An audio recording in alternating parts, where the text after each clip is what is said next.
in the gendered classroom. Schools perpetuate the gendered learning initiated in the family, which helps to maintain and justify gender inequality.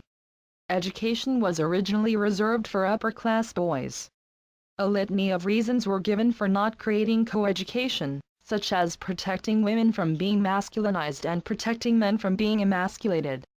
When women did gain access, they were explicitly discriminated against and segregated, and in the more contemporary era, they continue to be indirectly discriminated against.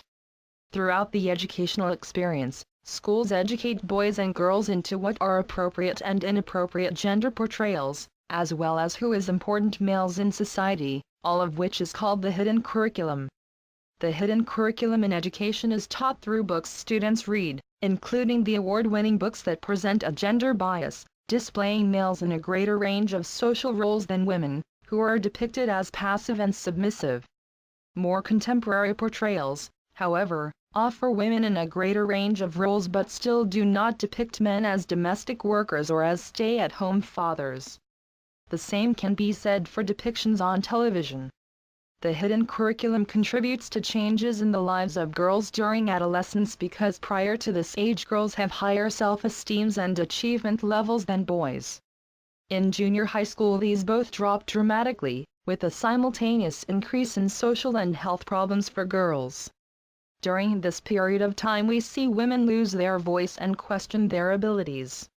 Along with this is the growing experience of sexual harassment in schools, which sometimes escalates to rape.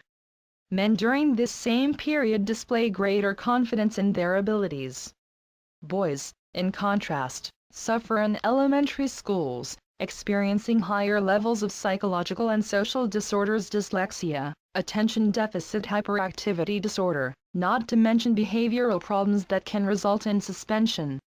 This has been blamed on the effeminate culture of the education system, but it is most likely a symptom of the masculine culture.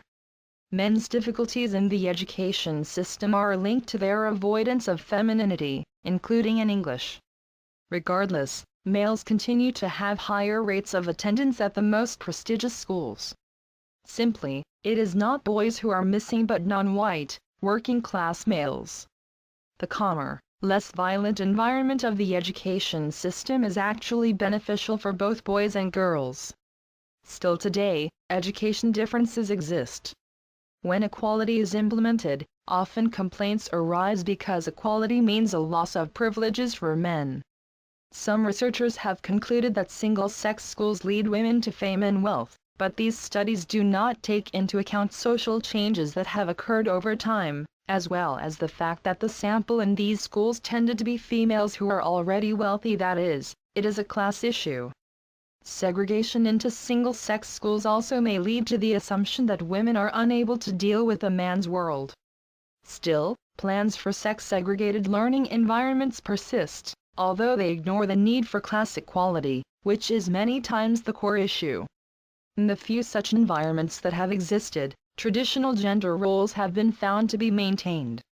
A separate issue in education is Title IX, which has helped to increase female participation in sports at every level. A backlash has resulted from having to close men's athletic programs, ignoring the exorbitant amount of funding given to the men's football and basketball programs that could be used to balance funding for all programs. Finally, school as a workplace is also gendered because teachers are predominantly female, which is in contrast to the history of the position. In higher levels of education, we see a shift toward greater numbers of men. We also see an increase in pay as one goes up the educational ladder. Ultimately, the entire education system perpetuates gender differences and inequality. Upon completion of this chapter, you should be able to meet the following 5 learning outcomes. 1. To be able to name ways in which children perform and are treated differently in the classroom. 2. To understand how media influences play a role in gendered education. 3. To be able to name several ways in which gendered educational disparity plays out differently in adolescence. 4. To explain how gender differences in education play out in college. 5. To understand the ways in which schools are a gendered workplace. The Gendered Society. Chapter 7.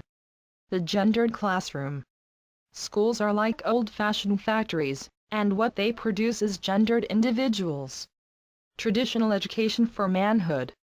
Historically, women were seen as too weak to be educated. Biological argument. Men and women must be taught separately. Fears of emasculating the curriculum. Watering down the subjects. Fears of emasculating boys. Also fear of subjecting girls to boys' ways. Early integration of women into college met with opposition. The gendered classroom. Nursery school and kindergarten. Sex-segregated areas of play. Girls and boys learn appropriate behaviors and experiences. Female students receive less active instruction. Male students are called on more often. Assumed. Girls like to read and hate math and science. Barbie's first words: math is hard. What children see. Studies of children's books. Female characters underrepresented. Female characters in secondary roles. 1975 boy-centered stories outnumbered 5-2. What did the male-females express? Females' marriage. Stepmothers and sisters. Passive. Emotional. Domestic life. Males active. Emotionless. Gender on TV. Girls' characters as backdrops. Commercials link gender roles to gendered adult roles. Gender divergence in adolescence. Girls. Emphasis on physical beauty. Eating disorders become a problem. Lose their voice. Undervalue their abilities. Teenage pregnancies. Who are the dads? Fathers likely to stay in school. Mothers likely to drop out. Sexual harassment in the classroom. Need to hold boys accountable for assault. Spur policy. How did adults react? What about the boys? Is there a crisis for boys? Boys more likely to be seen by a psychologist. Be diagnosed with ADD, dyslexia, special education. Have poorer report card. Be school dropouts. Does the classroom feminize boys? Boys are expected to curtail rambunctious behavior. Some regard it as natural and testosterone-driven. Boys regard English as a feminine subject. Focus should be on ideologies of masculinity. What about the boys? College campus. More women than men enrolling in college. Numbers of ALL people going to college have increased. Many top colleges still have higher male enrollments. Deceptive distinction. Seems to be about gender but really about class or race. Gender gap between white male and females is small. Higher gaps concerns Black and Hispanic college males. The gender police. Boys often experience school as feminine. That's so gay. Meaning lacks masculinity. Fear of emasculation. Bullying. Violence and harassment have increased in schools. Some victims of bullying withdraw, become depressed. Many school shooters were victims of bullying. Bullying often occurs because someone steps out of appropriate gender behavior. The school as gendered workplace. 18th–19th c. Teaching was a respectable occupation for men. With age segregation of schools, women's work with younger kids deemed appropriate. Fears of women feminizing boys. Sex composition and salary. 98% of kindergarten teachers are women. With each progression, salary increases. Women make up 10% of faculty at high-prestige colleges. The school as gendered workplace. Preschool and kindergarten 98%, secondary 59%, post-secondary 46%, education 87%, other teachers and 67% instructors. 2000 census. The school as gendered workplace.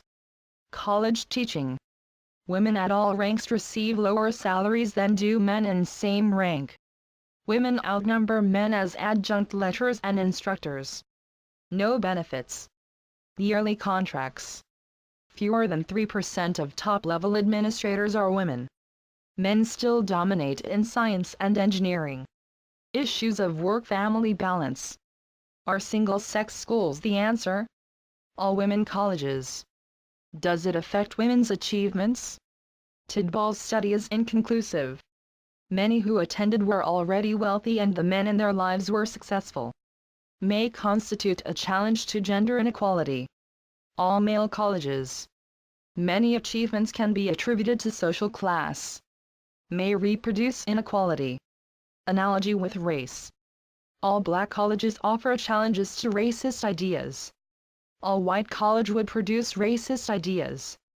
Toward gender equality in schools. Many new innovations propose racial or gender remedies for social class problems. ALL children thrive in schools with good resources, good teachers, and small classes. Many express needs for the black community ignore economic pressures that impact families.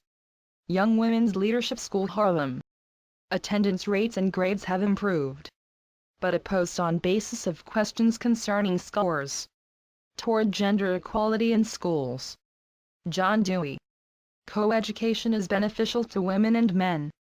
Proposals for single-sex schools. Posit biologically based differences in educational needs. Girls need encouragement. Girls should not be yelled at. Women have learned that they can do anything that men can do. Title IX and athletic equality. Title IX abolished sex discrimination in schools. Mandated that women's sports be funded equally. Female athletes.